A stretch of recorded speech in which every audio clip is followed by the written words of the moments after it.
how to see your Spotify Wrapped 2022. Now that's what I'm going to show you guys in this video. So let's get started right away. It's actually super easy to do. All you basically got to do is open up Spotify. And if you're opening up Spotify for the first time, then you should get a pop-up with like your Spotify Wrapped 2022 is ready. And you can click on it. If you don't see that, then don't worry. It should be here.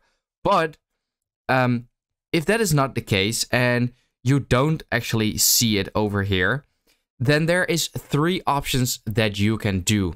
Now, the first one is to simply go to the App Store or the Google Play Store and see if Spotify has an update. If it does, then just update it real quick. If that doesn't help you, then you can try this method over here. And that is simply by restarting your phone. When it dropped like 2 hours ago, I tried to open it I tried to find it as well, and it didn't show up for me. And all I did was restart my phone, and it was there.